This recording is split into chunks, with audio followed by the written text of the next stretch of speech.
দ্বীপ জেলা ভোলা হলো প্রাকৃতিক সৌন্দর্যের এক অপরূপ ভান্ডার। আরও থাকছে আজকের ভিডিওতে দ্বীপ জেলা ভোলার মানুষের অতিথি আপ্যায়ন। হ্যালো এভরিওয়ান, আসসালামু আলাইকুম। আজকে আমরা এমন একটা প্লেসে ঘুরতে যাব যে প্লেসটা দেখলে আপনারা অনেকেই মিনি কক্সবাজার ভাববেন। সকাল সকাল আমরা পুরো ফ্যামিলি বের হয়ে গেছি ঘুরতে যাওয়ার জন্য। যদিও বাসা থেকে বিরিয়ানি টিরিয়ানি রান্না করে আমরা নিয়ে যাচ্ছি, কারণ আমরা এখানে বসে পিকনিক করব।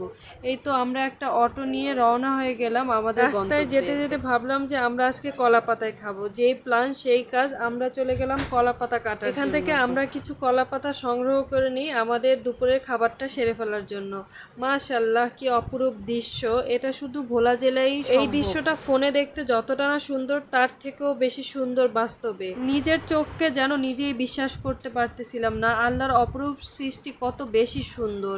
এই স্থানটা কোনো ক্ষেত্রেই কক্সবাজার থেকে কম কিছু নয়, শুধু সমুদ্রের ঢেউ। আমরা এসে পৌঁছালাম আমাদের গন্তব্যে। এই যে আমাদের কলা পাতা। আমরা আজকে সারাটা দিন এখানেই স্টে করব, তাই আমরা দুইটা ছাতাও নিয়ে আসছি যাতে আমাদের গরমে সমস্যা হয় না। এখানে ছোট ছোট কিছু কুটিরের মতো ছিল, যেখানটা আমরা বেছে নিয়েছি আমাদের দুপুরের লাঞ্চটা করার জন্য। যারা ভোলা থেকে ভিডিওটা দেখছেন তারাও হয়তো বা এতক্ষণে স্থানটা চিনে যাবেন, আর যারা চিনেন না তাদের জন্য আমি লোকেশনটা বলে দিচ্ছি। এটা হলো ভোলা বহানুদ্দিনের হাকিমুদ্দি নদীর পাড়। দ্বীপের রানী বলা হয় ভোলাকে, আর ভোলার এই অপরূপ সৌন্দর্যের জন্যই ভোলা হয়েছে দ্বীপের রানী। আজকের ভিডিওটা যত বেশি ভালো লাগবে তত বেশি শেয়ার করে দিবেন। আজকে এখানে চলে আসছি আমার মামা মামি খালামুনি সবাই মিলে, এবং খালাতো ভাই বোন মামাতো ভাই বোন। প্রচণ্ড পরিমাণ গরম ছিল, তাই আমরা ছাতাও নিয়ে আসছিলাম, কিন্তু এত সুন্দর গরমের মধ্যেও ছবি আর ভিডিওগুলো যেন মনে হচ্ছে না কল্পনার কোনো এক দৃশ্য। এই দৃশ্যটা দেখে মনে হচ্ছে না যেন রং তুলি দিয়ে আঁকা এক অপরূপ সৌন্দর্য। আসলে না, এটা এক প্রাকৃতিক সৌন্দর্য, যেটা কিনা আপনারা দ্বীপ জেলা ভোলাতে আসলেই দেখতে পাবেন। আকাশ যেন পানিতে এসে মিশে গেছে, কি অপরূপ দৃশ্য!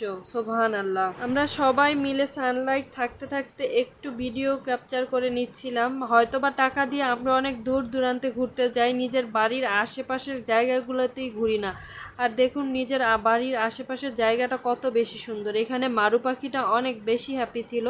এখন আমাদের প্রস্তুতি চলছে দুপুরের খাবার দাবারের। আম্মু সবাইকে একে একে সবার খাবার দিয়ে দিচ্ছে। ভোলা জেলার মানুষ অনেক বেশি অতিথি আপ্যায়নশীল হয়, তারা সবাই মিলে থাকতে অনেক বেশি পছন্দ করে।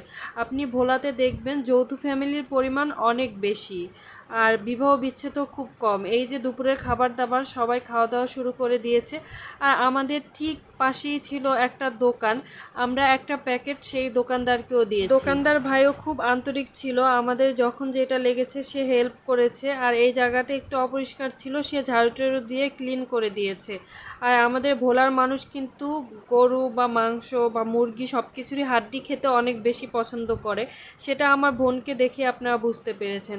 খাওয়া দাওয়া শেষ করার পরে অলমোস্ট বিকাল চলে এসেছে। এখন বাচ্চাগুলোকে একটু নামিয়ে দিয়েছি খেলাধুলা করার জন্য। তারপর আবার আমরা চলে আসলাম আমাদের ভিডিও করার জন্য। আমি যখনই গ্রামে আসি তখনই একবার না একবার আমি এই ভোলা জেলার অপরূপ সৌন্দর্য নদীগুলো একবার দেখতে আসি, কারণ আমার খুবই ভালো লাগে নদীর পাড়। অনেকের পাহাড় পছন্দ, অনেকের নদী পছন্দ। আপনাদের কার কি পছন্দ অবশ্যই কমেন্ট করে জানাবেন। আর আমার আজকের ভিডিওটা আপনাদের কাছে কেমন লেগেছে, ভোলা জেলা কার কাছে কেমন লাগে অবশ্যই জানাবেন।